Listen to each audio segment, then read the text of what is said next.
India అన్నది దయచేసి అది ఉన్నది కాబట్టి ఇండియా అలయన్స్ వాళ్ళు కూడా చివరిలో ఏముంది అలయన్స్కే వాడుతున్నారు. సో ఇండియా అలయన్స్ సరే ఓకే. ఇప్పుడు alliance what ever it is మీరు అన్నది కరెక్టే. వీళ్ళలో unity, truth is truth, you cannot hide it. Sir మీరు ఒక ధైర్యం చేయలేరా? మల్లికార్జున్ ఖర్గే మా ప్రధాని అభ్యర్థి అని అంటే ఎంత గౌరవం. ఒక దళితుడిని మేము ప్రధానమంత్రి, వాళ్ళు ఒక దళితుడిని రాష్ట్రపతిని చేశారు, ఒక గిరిజన మహిళను రాష్ట్రపతి చేశారు. మరి ఇన్ని ఉన్నాయి, రెండు రకాలుగా వాళ్ళు చేశారు. వాళ్ళు సక్సెస్ అయిన చోట మీరు ఎందుకు సక్సెస్ కానీ మీకు ఎందుకు ధైర్యం? అంటే మీ గాంధీలే ప్రధానమంత్రులు కావాలి. అదే మీరు అన్నది చాలు, ఇనఫ్. మీరు 50 ఏళ్ళు గాంధీలే పరిపాలించారు. సరే, నాన్ గాంధీయన్స్కి ఇవ్వండి. అది కూడా కరెక్ట్ మీరు అన్నది. అది కనుక అదే మీరు ఎలక్షన్ స్ట్రాటజీలో మోదీని ఫేస్ చేసుకోవాలని అంటే they have to take a bold step. There is no doubt. One of them is yes, why not the Mallikarjuna Kharge is the face of whatever the prime minister you will experience a brightness once you declare that. అవును, correct. డెఫినెట్గా I agree with you. There is no doubt. అలాంటి step అంటే ఒక్కళ్ళు party కాకుండా మొత్తం ఈ కూటమి ఏదైతుందో వాళ్ళంతా కలిసి తీసుకుంటే బాగుండనేమో అన్నట్టు ఆలోచన. అదే గనక ప్రతిపాదన వచ్చి ఉంటే కాంగ్రెస్ నుంచి నితీష్ వెళ్ళి ఉండేవాడు కాదు, మమతా బెనర్జీ కేజ్రీవాల్ నోళ్ళు ఇలా లిగిసి ఉండేవి కూడా కాదు. ఇంకా దాని గురించి అంత సీరియస్గా డీప్గా నాకు అంత నాలెడ్జ్ లేదు కాబట్టి నేను ఏం కామెంట్ చేయలేను. కానీ మీరన్న పాయింట్లు మాత్రం కొంతవరకు yes, there is truth, there is definitely point.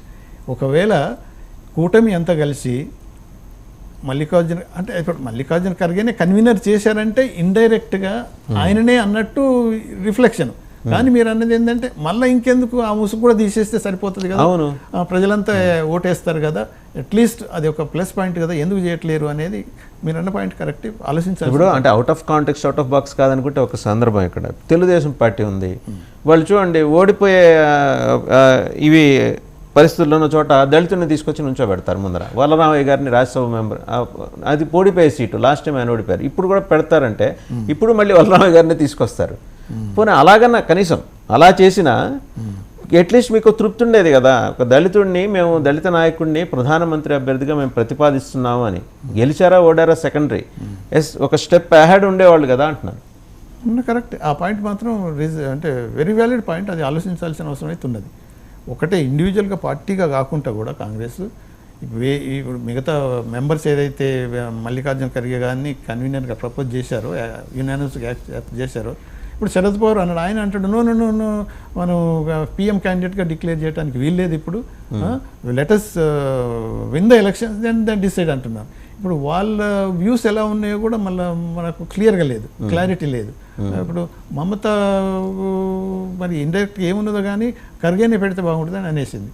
సరే, ఇప్పుడు ఇక మీరు అన్నది there is a valid point to think over, plus point అది తప్పకుండా ఇండియా కూటమికి ప్లస్ అది. Thank you ambassador doctor Vinod గారు, thank you very much. So చూసాం కదా, Telangana Pradesh Congress committee NRI cell chairman కూడా ఆయన అంబాసిడర్ డాక్టర్ వినోద్ కుమార్ బహుముఖ ప్రజ్ఞాశాలి, జనరల్ సర్జన్ యాజ్ వెల్ డిప్లొమాట్గా ఆయన ఒక 20 కంట్రీస్లో హై కమిషనర్ అండ్ అంబాసిడర్ స్థాయిలో హోదాలో ఆయన విధులు నిర్వహించారు.